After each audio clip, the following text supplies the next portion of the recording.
Sumainyo ang kapayapaan, kay buti ng Ama, kay dakila niya.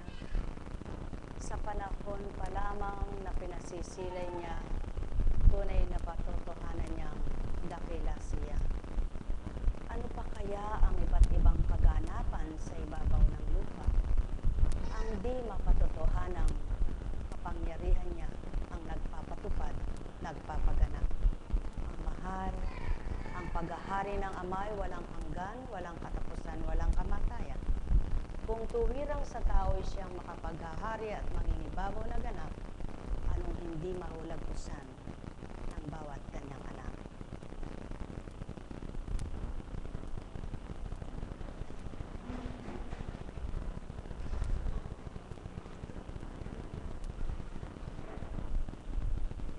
Buhay po ba ang Diyos?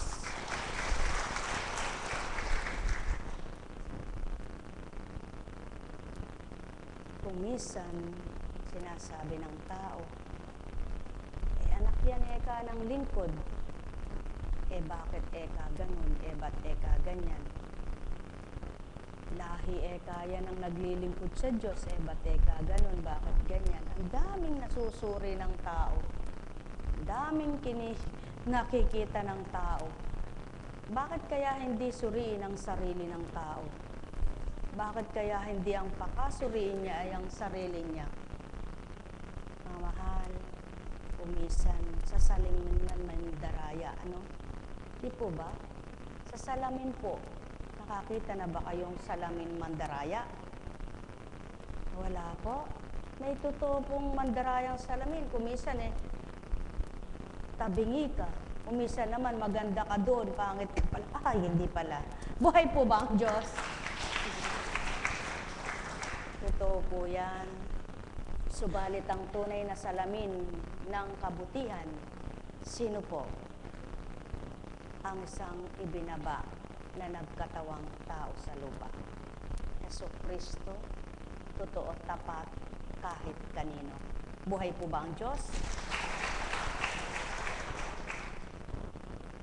Ayon sa karunungan ni Solomon, ito po ang kanyang pahayag.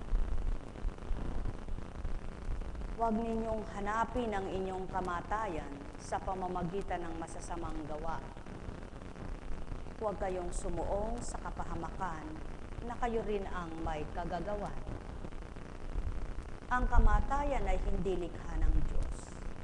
Ang pagkamatay ng alinmang may buhay ay hindi niya ikinalulugod. Ginawa niya ang bawat nilalang upang magpatuloy at lahat ng nilalang niya ay mabuti at mahusay. Wala silang kamandag na nakamamatay.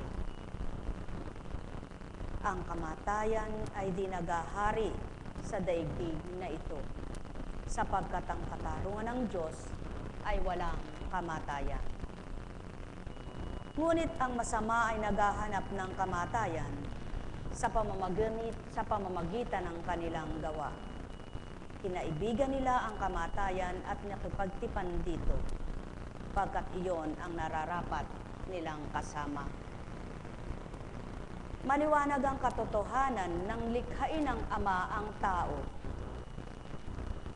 Ang nais niya ay ilagay niya sa mabuti at manahan sa mabuti.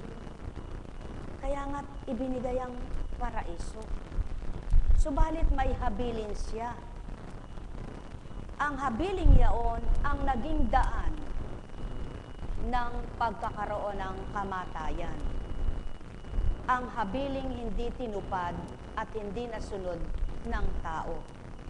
Yaon ay ang habilin kay Eva na huwag titikman ang halamang yaon, na nang dahil sa pagkain, nagkaroon ng kamatayan. Mga minamahal, anumang labis na kapag ang sinunod mo'y sarili mo, nagdudulot ng kamatayan. Kamatayan sa dapat ay kaligayahang malinis at mabuti, subalit nang dahil kumisan, sinusunod ang pita ng laman, namamatay ang dapat ay kaligayahang totoo ang kakamtin. Sa halip na sa buong panahon ay maligaya, nagkakaroon ng panandaliang kaligayahan ng tao. Nang dahil sa pagsutil baga, sa pagkasutil, sa pagkasuwail, nang dahil sa paglaban at hindi pakipagtotoohanan sa dakilang lumalang. Mga mahal, hindi nais ng Ama ang tao'y mahirapan, hindi nais ng Ama ang tao'y masaktan.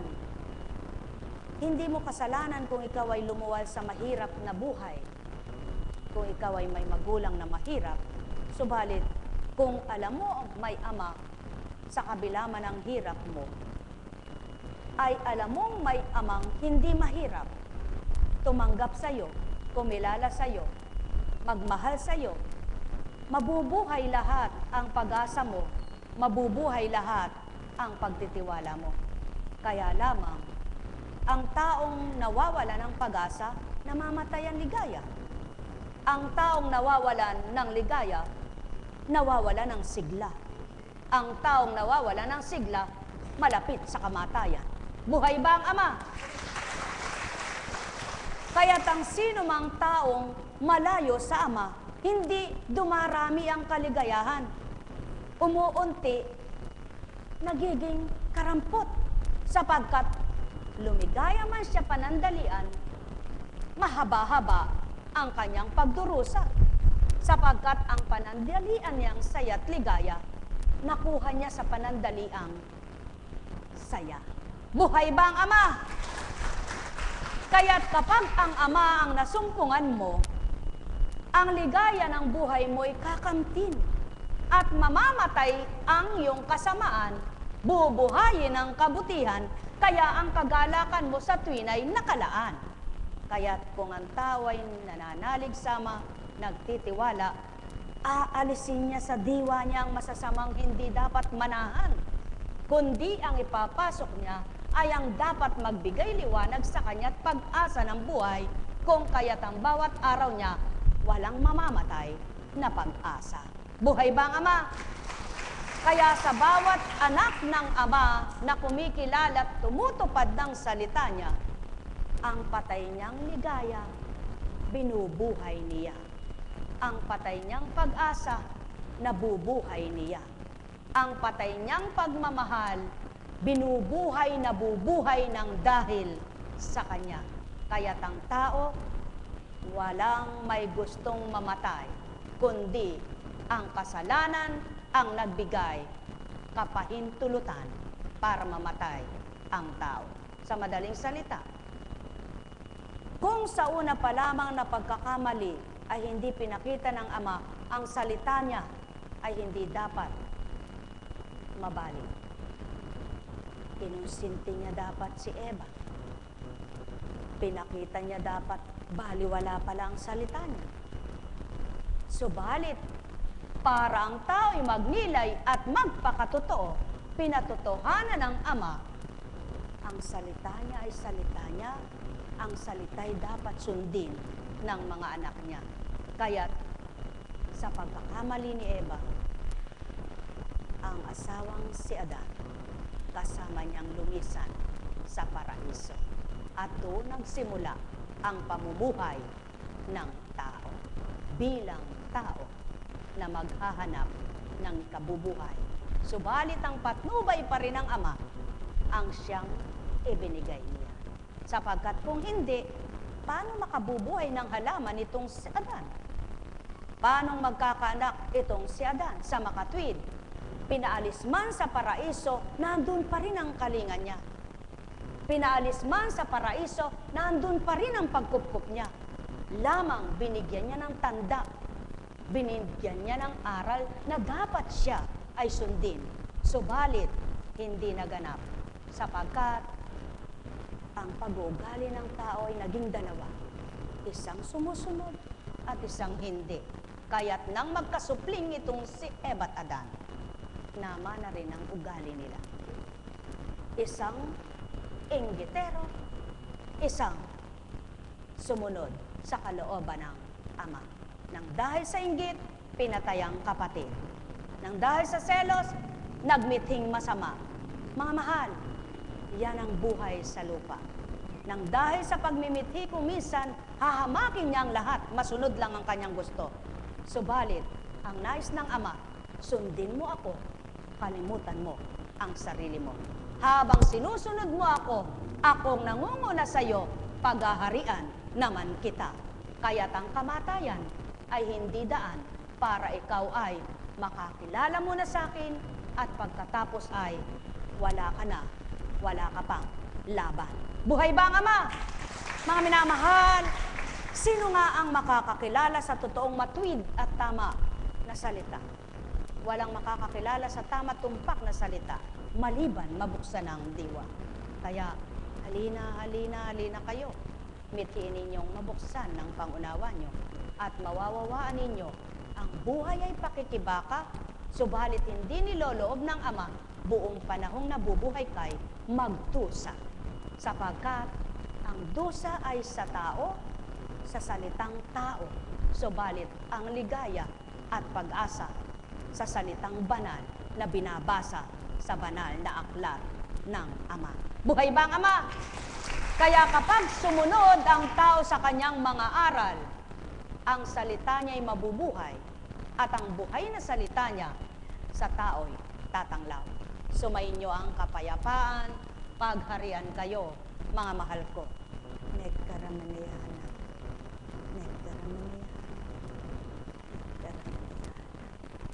Buhay po ba ang Diyos? Buhay nga po ba ang Diyos? Bakit po yaon ay naibahagi ni Solomon? Kung inyo pong nasusubaybayan ang istorya ni Solomon sa banal na aklat, tinanong siya ng Ama, Panginoon baga, na Ama ng lahat. Solomon, humingi ka na eka kung ano ang gusto mo. Wala po akong hihilingin sa iyo, kundi bigyan mo ko ng katalinuhan kung paano makabatid ng mabuti at masama. Kung bibigyan mo ng matuwid at ikaw ay maliwanag ang pag-iisip at ikaw ay nasa mabuting pag-iisip, masasabi mo, kaya hiniling niya yun kasi mayaman na siya. Ba't hihingi pa siya ng kayamanan? Hindi pa rin matuwid. Sapagkat ang taong hidhid, mayaman na, humahanap pa rin ng kayamanan, di ba ga? May kayamanan na, nangangatwiran sa Ama, subalit para sa kanya yon. Hindi niya alam, ang katwiran niya, alam ng Ama na katwirang tao lang niya, subalit hindi niya katwiran. Buhay ba ang Ama? Subalit itong si Solomon, hindi kayamanan ang hiniling niya, kundi ang matutong makabatid ng mabuti at masama. Kaya naman nadakila ang kanyang karunungan, natanyag ang kanyang karunungan sa ibayong bansa kung saan ang mga matataas ay tumutungo sa kanya para magtanong, para maghanap ng kanyang karunungan. Saan nagmula yaon? Hindi sa tao, kundi sa Ama. Yamang wala kang hinihingi, yan ang tugon sa kanya, na kahit anong kayamanan. Higit kitang payayamanin sa mga nauna pa sa iyo at sa mga susunod pa na magiging hari. Walang makatutulad sa iyo. Mayroon po bang nakatulad? Sapagkat pinatotohanan lamang ng Ama, ang salita niya ay walang pagkabula at ang salita niya ay hindi mababali sa lupa. Buhay po ba ang Diyos? At nang dahil hindi niya hiniling yaon, higit pa na tulad ng nabasa ninyo, tunet-tuneladang librang ginto ang mga ipinagkaloob sa kanya. Sino po ba yung nagkaroon ng kayamanan? Tunelada. Kapag tunelada, kaban-kabang pala yun, 500 kaban sa isang tunelada. Isang tunelada, 500 palay. 500 kaban ang laman. Sa 50 kilos, 5,000 ang laman ng isang tunelada. Sa libra ng ginto, ilan yaon? Siya po kung hindi magaling sa math. Sige, ilan yaon? Tama ba? Tama ba ga? 5,000 ang 50 sa 500. Tama ba gayon? Kung di tama, mali. Yun ang totoo nun. Mga mahal, hindi naman siguro 5 milyon, ano? Dahil 500 lang. Buhay ba ang Ama? Sa makatwid, hindi palay, hindi binutilang palay, kundi librang ginto. Ang isang librang ginto, kapag piningas-pingas yan, ilang milyon na kaya ang halaga niya sa panahon ngayon. Subalit, hindi lamang yaon. Tunelada ng ginto, tunelada pang pilak. Mga mahal, ang kabutihan ng Ama ay libra-libra. Hindi kayang abutin, hindi kayang sukatin ng tao, sapagkat milya-milya ang layo mo, abot ka niya. Buhay ba ang Ama? Sa makatwid, mga mahal ko, ang taong kumikilala sa Ama, nananalig nagtitiwala sa magagawa niya. Ang taong nagtitiwala at nananalig sa magagawa niya, umaasa sa Kanya. Ang taong umaasa sa Kanyang magagawa, hindi natatakot, di nag-aalinlangan siya. Ang taong hindi natatakot at hindi nag-aalinlangan sa magagawa niya, inaangkin niya. Ang taong umaangkin sa kapangyarihan ng Ama, natututo sa Kanya. Buhay ba ang Ama? Sa makatwid, mga mahal ko, ang taong kumilala sa katotohanan, napapatotohanan ang katotohanan. Subalit, sabihin mo man lahat ng katotohanan, kung tao hindi tatanggap sa katotohanan, baluktot pa rin ang katwiran. Sinong may tatama sa matwid kung nasa baluktot na katwiran?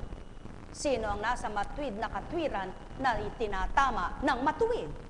Ang mahal, katotohanan lamang ang tinuturan ko.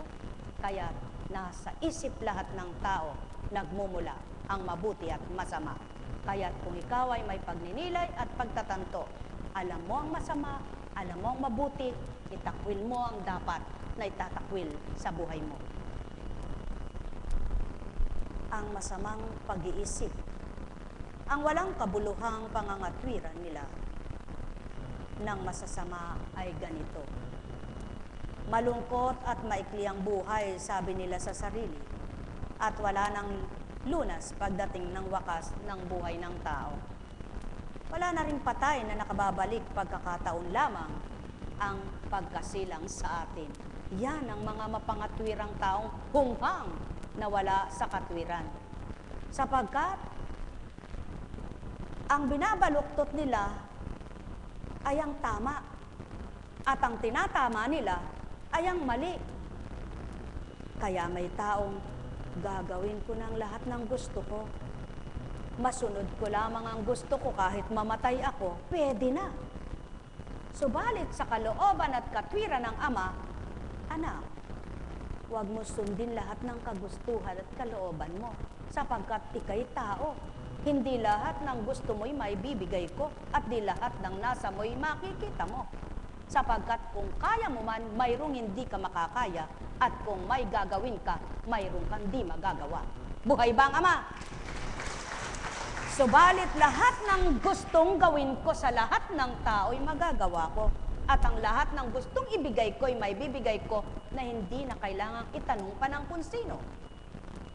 Kaya kung may pagninilay ang tao, isasalig ang damdamin, iaasa ang kalooban, at sa ama'y mananalig ng may katapatan.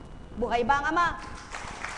Kaya sa lahat ng may pagnanasang lumigaya at sumaya, maging matwid ka sa Ama at matatanggap mo ang di mo matingkalang ligaya. Sumayin niyo ang kapayapaan, pagharian kayo. Habang inaasa mo sa sarili mo ang iyong magagawa't gagawin,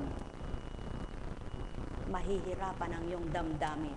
Subalit iasa mo't ibigay mo sa Ama, hindi mo namamalayan, gumagaan ang iyong pasanin. Pawang katotohanan ng sa akin tinuturan, ang may pandinig ay nakarinig. Sapagkat ang bawat nilalang may hinahanap, subalit hindi lahat ng hahanapin ay makikita. Subalit di mo man hanapin kapag pinakita ng Ama, sang iglap makukuha. Sumayin niyong kapayapaan, pagharian kayo. Nekkaramaniyahan na. Nekkaramaniyahan na. Nekkaramaniyahan. Buhay po ba ang Diyos?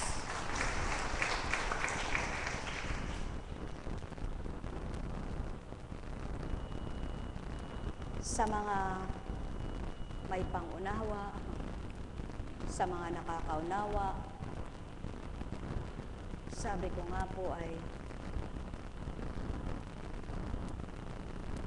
hindi na ako nanonood ng mga panoorin sa TV sapagkat kung hindi naman hinihingi ng pagkakataon na ako'y manood para mayroon akong makitang dapat kong makita, wala naman ang maibibigay na ligaya sa akin yung iba-ibang kung ano-ano pa. Ano po? Sapagkat kapag nasumpungan mo ng Diyos, walang makapagpapaligaya sa iyo, kundi ang salita niya. Sa makatwid, habang pinanood ko po yung kaganapan sa dilubyo na trahedyang binigay, ang Ama po nagbigay yun, hindi tao. Ang siyang dapat ninyong pagnilayan. Isang supermarket, ang dinumog ng mga tao, sarado, tinaas nila, kinuha yung, ano sabi ng may-ari daw, kahit kunin nyo na lahat ang mga pagkain, wag lamang yung mga damit. May pinakiusap pa rin ano. Subalit, dahil hindi naman totoong masama ang mga iyon, at kailangan lang mailigtas ang gutom, sumusunod naman, di ba? Ano ibig ipatuto sa inyo ng Diyos? Kung wala lang mga masaking na tao, wala namang magnanakaw. Paano matatapos ang nakawan? Eh, sino ba ang promotor diyan? Mga mahal, ang tao, ang daming nililinis, ang daming inaayos.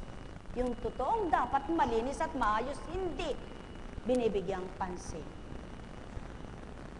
Ang malinis lang dapat sa tao'y isip at damdamin, wala nang magiging masamang nilalang. Yan ang pawang katotohanan. At kahit na sinong mamunong pinakamabuti, kung ang pamumuno niya'y siya lang ang mabuti, at ang mga kasamahan niya'y hindi tutulad sa kanya ng kabutihan, hindi pa rin mapapabuti ang lahat. Kaya, panalangin, walang humpay. Yun ang may tutulong. Panalangin ng matwid na nagpapakatuwid. Hindi panalangin ng masama na gumagawa pa ng masama. Mga mahal, kung hindi lang nga magiging masakim ang tao, sino nga ba? Sino nga ba ang makikinig sa isang mahirap? Sino nga ba ang makikinig sa hindi nag-aral? Katulad ng Kristo, kaya hindi pinakinggan. Isang mahirap, anak ng karpintero, at hindi nakitang nag-aral. Kaya, tinamak pinagtawanan, di baga? Subalit ang tanong, sino naman ang makapangyarihang ginamit ng Ama? Mga mahal, pag-aralan ninyo. Naitalaga ba sa banal na aklat kung anong pinagtapusan ni Abraham at ni Noe? Naitala ba? Naitala baga? Naitala bang siya ay abogado? Sila ay doktor? Hindi.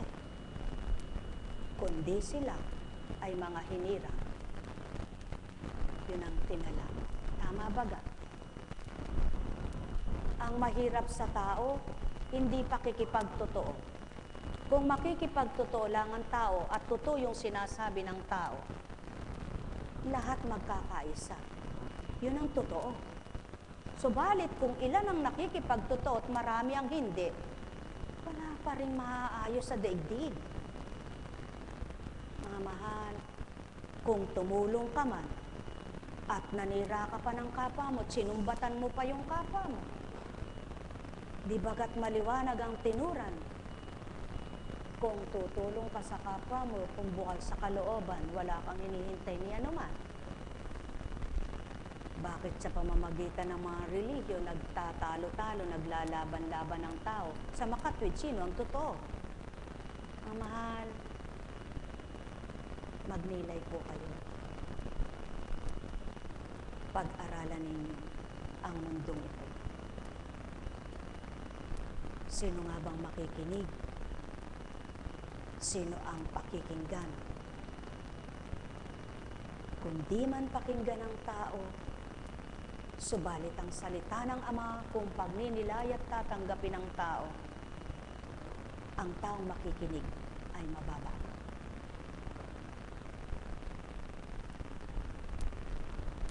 Kaya lamang, kapag ang tao'y nasa pagkatao, lahat gusto pang-taong kagustuhan. Subalit, panaigin mo ang pang-espiritual at mapapatotohanan ng Ama. Nasa mundo ka ng Espiritu niya, hindi nasa mundo ka ng sanlibutan. Katotohanan ng tinuran ko, sumainyo ang kapayapaan. Netkaramaniya. Netkaramaniya. Netkaramaniya. Ganyan lamang ang buhay sa lupa. Kapag nagpapakatotoo ka at nais mong maging mabuti, ang hindi totoong kapwa mo, kung pagmasdan kay baliw ka. Kung suruin kay mula ulo hanggang talampakan at hindi mapaniwalaan ang sinasabi mong totoo, subukan mong makipagbiruan. Lahat ng mahilig sa tawanan, nakikitawa sa iyo. Subukan mong yung nakikinig sa iyo, walang alam kundi kagustuhan ng Ama. May mapupula sa iyo at sasabihin, hindi tama yan. Pag sinita mo yung taong sa katuwaan niya, ay gayon siya, magagalit, magdaramdam. Iba-iba ang kagustuhan ng tao. Iba-iba ang kalooban ng tao. Subalit ang pinakamabuti, matuto kang makipag kapwa-tao. Buhay ba ang Ama? Kaya, nang dahil sa talino nitong si Solomon, mayroong tusong ina. Sabay na nanganak sila. Namatay ang sa isa. Kinuha ng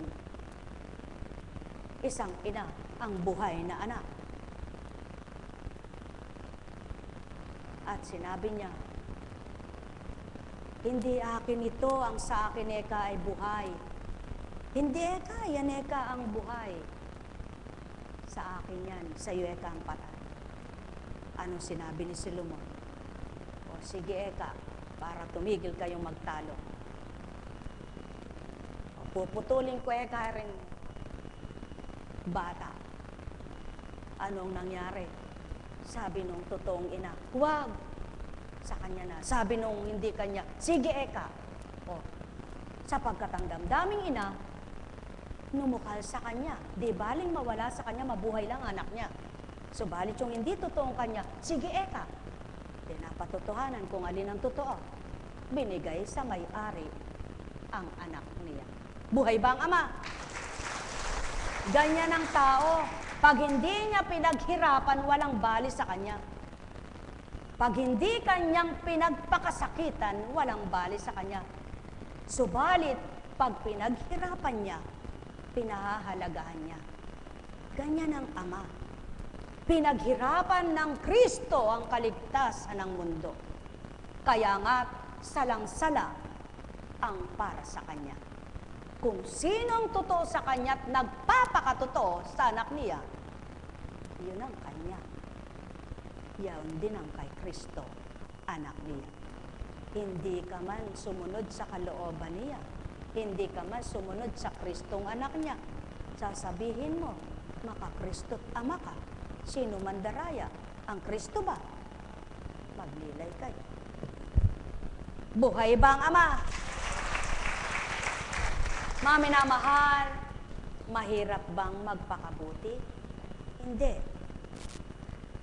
Lahat ng tao ay may angking kamalian, may angking kasalanan, may angking katauhan. Sapagkat tao, subalit, kaya may espiritu para ibigay ang totoo at baguhin ang laman, mabuhay ang espiritu.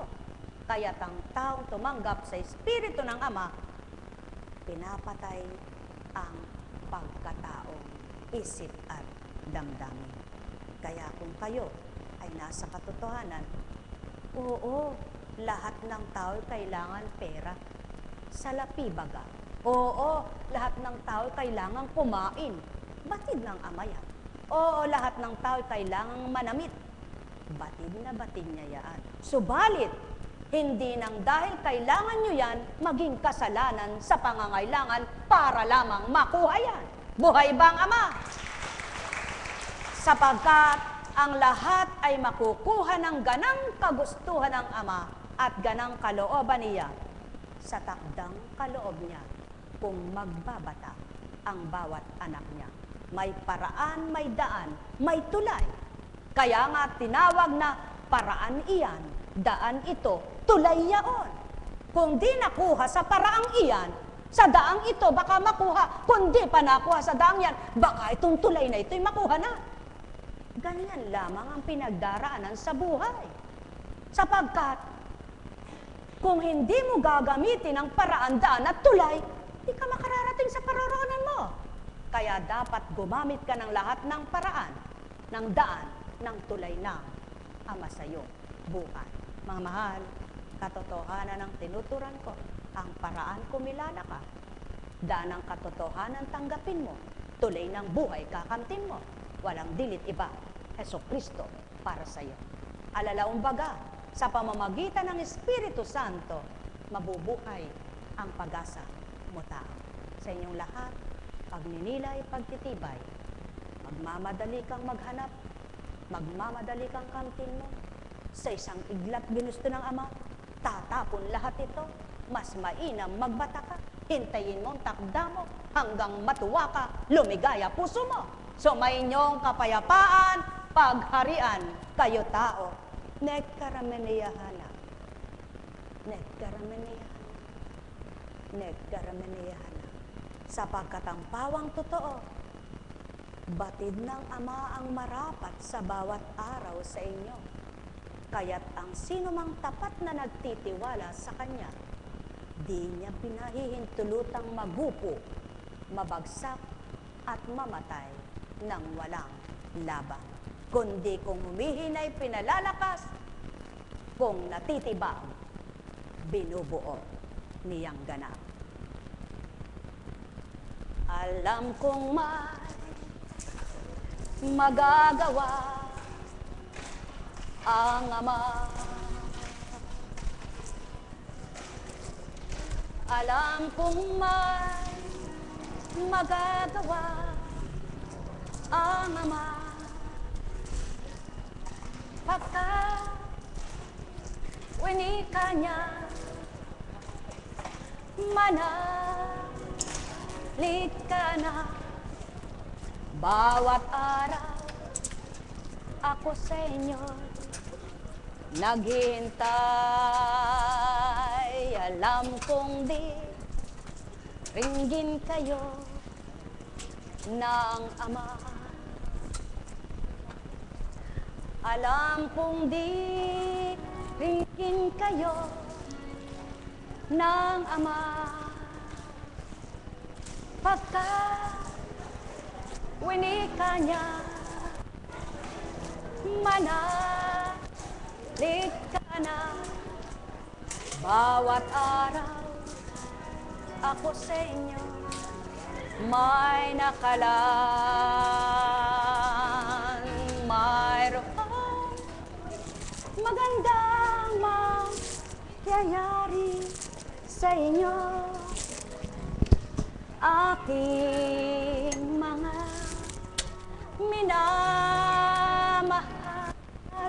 Mayroong magandang mangyayari sa inyo, manalig umangkin at tanggapin.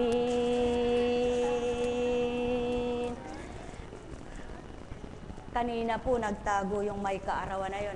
Happy birthday to you. Happy birthday to you. Happy birthday, happy birthday.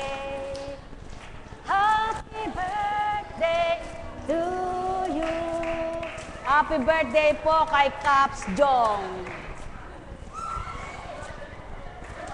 Kapatid na Jong, happy birthday.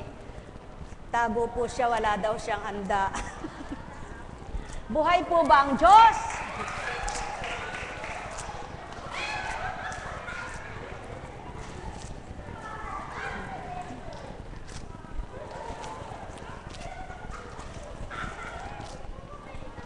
Buhay nga po ba ang Diyos?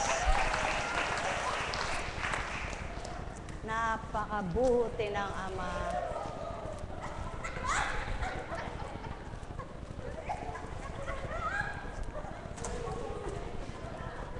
Oh, mga nasa ibang bansa,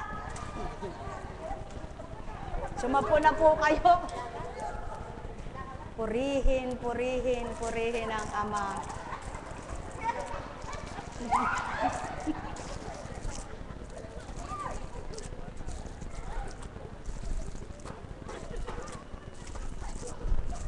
Hindi ka na yata masyadong kibit, kapatid.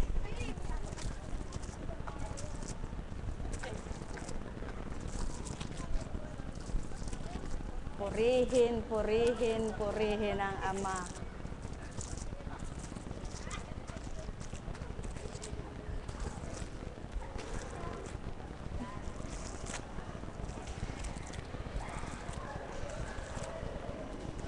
Ay, purihin ang Ama.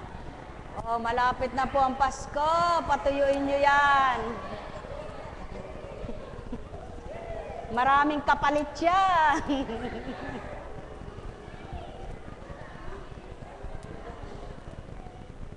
Oh, bonus. Bonus. Lapit na ibigay ang bonus. Limpak-limpak na yan. Maraming bonus.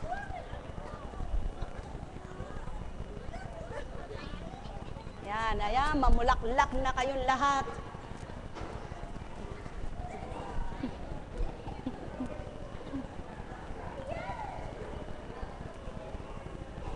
Managana kayo.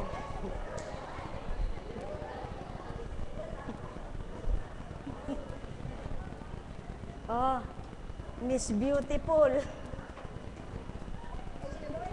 Oh, managana na kayo. Maraming uri ang pananagana. Subalit, kung masusumpungan nyo ang Ama, lahat ng pananagana kakamtin nyong ganap. Buhay po ba ang Diyos? Totoo po yan.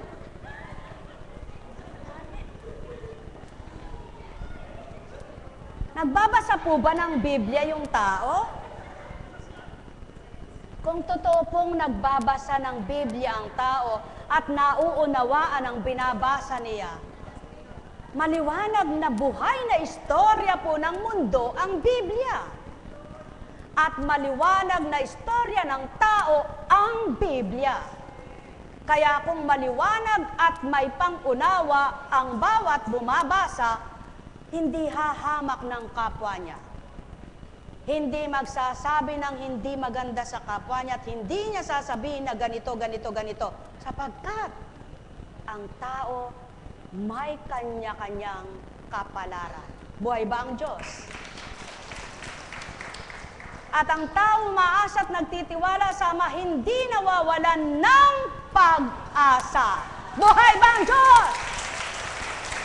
Kaya, kung totoo ang taong nagtitiwala sa Ama at totoo ang tao'y nagbabasa ng Biblia at nakakaunawa ng banal na salita, laging siyang nangungunang may pag-asa.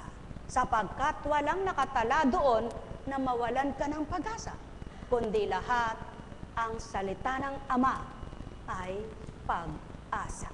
Sa inyong lahat, pagpalain kayo't umasa sa Ama. Tayo na po.